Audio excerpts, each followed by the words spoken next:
বিকেল ৫টা। হয়তো সূর্যটা পশ্চিমে আলোকিত লাল, ডুবতে অনেক দেরি। হয়তো ছেলেপেলেরা মাঠে খেলা করছে, কেউ বা গ্রামের বাজারে গিয়েছে। বাজারে নিজের ও বাড়ির লোকের পছন্দ মতো সদাই কিনছেন। অনেক ছাত্র বা বেকার ছেলেরা মাঠে ঘাটে কোথাও আড্ডা দিচ্ছে। চাকরিজীবীরা অফিসের ঝামেলা শেষ করে মনের আনন্দে বাড়িতে ফিরছে।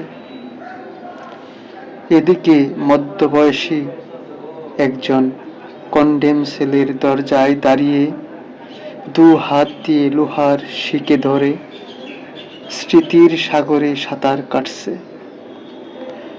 মনে করার চেষ্টা করছে সেই ২০ বছর আগের কথা, যখন বিকেলের সূর্যটা তার নিজ চোখে দেখেছে। মাঠে বাজারে যাওয়া হয় না ২০টি বছর,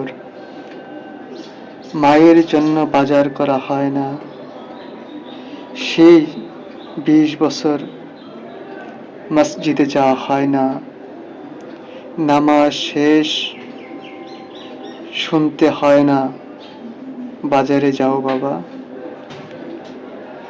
যখন ছোট ছোট দাড়ি গজিয়েছিল, এখন দাড়ি সাদা হয়ে গেছে, মাথায় টাক পড়েছে, কিন্তু কনডেম সেল থেকে বের হওয়া সম্ভব হয়নি।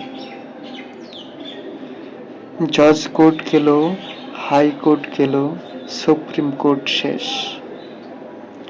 পরিবারের মানুষেরা কত টাকা খরচ না করেছে, অবশেষে নিঃস্ব হওয়ার পর্যায়ে। অপরাধ ছিল একটি, সেই ইসলাম চর্চা, কারণ সে ইসলাম চর্চা করত, আলেমদের সাথে মিশত এবং মানুষদেরকে দ্বীনি দাওয়াত দিত।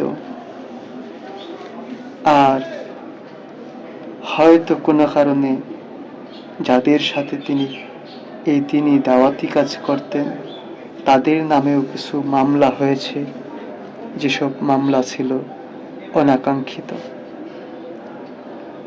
সে জানে না কতদিন তাকে এভাবে কাটাতে হবে, জানে না কোনোদিন বিকেলের সূর্য দেখবে কিনা, সে জানে না কোনোদিন মায়ের বাজার করার সুযোগ হবে কিনা, মায়ের সেই ডাক শোনার সুযোগ হবে কিনা যে বাবা বাজারে যাও, বাবা খেতে আসো। কি দোষ ছিল সেটা তার বন্ধুরাও জানে না। আর সেই বন্ধুরাও কখনো কি তার মাকে গিয়ে বলেছে, চাচি আপনি বলেন তো কি লাগবে, আপনার ছেলে থাকলে তো আপনাকে এটা সেটা কিনে দিত, বাজার করে দিত। কোনোদিন কি কেউ বলেছে